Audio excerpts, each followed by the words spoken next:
President. Thank you. Your top foreign policy advisors have warned that Russia is now ready to attack Ukraine, but there's still little unity among European allies about what a package of sanctions against Moscow would look like.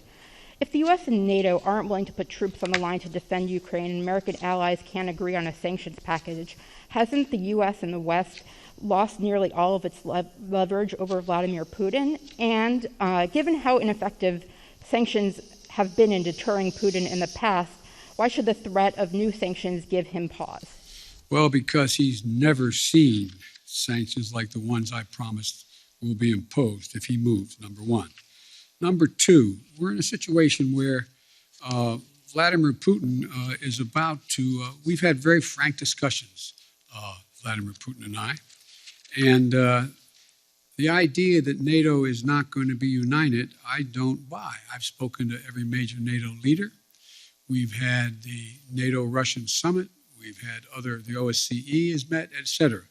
And so I think what you're going to see is that Russia will be held accountable if it invades. And it depends on what it does. It's one thing if it's a minor incursion and then we end up having a fight about what to do and not do, et cetera. But if they actually do what they're capable of doing with the force amassed on the border, it is going to be a disaster for Russia if they further invade Ukraine, and that our allies and partners are ready to impose severe cost and significant harm on Russia and the Russian economy. And, you know, we're going to fortify our NATO allies. I told them on the eastern flank, if in fact he does invade, I've already shipped over $600 million worth of sophisticated equipment, defensive equipment, to the Ukrainians. The cost of going into Ukraine in terms of physical loss of life for the Russians, they'll be able to prevail over time, but it's going to be heavy. It's going to be real. It's going to be consequential.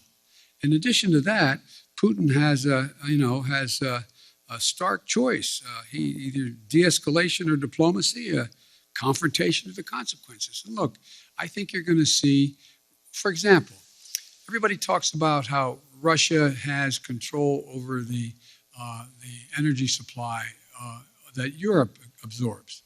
Well, guess what? That money that they earn from that makes about 45% of their economy. I don't see that as a one-way street. They go ahead and cut it off. It's like my mother used to say, you're biting your nose off to spite your face. It's not like they have all these wonderful choices out there. I spoke with the Prime Minister of Finland, and, we're talking about concern on the part of Finland and Sweden about what Russia is doing. The last thing that Russia needs is Finland deciding to change its status. They didn't say they're going to do that, but they're talking about what, in fact, is going on and how outrageous Russia is being. We're finding ourselves in a position where I believe you'll see that there'll be severe economic consequences. For example, anything that involves dollar denominations, if they invade, they're going to pay. Their banks will not be able to deal in dollars. So there's a lot's going to happen. But here's the thing. My conversation with Putin, and we've been, how can we say it? We have no problem understanding one another. He has no problem understanding me, nor me him. And the direct conversations were, I pointed out, I said, you've occupied before other countries, but the price has been extremely high. How long?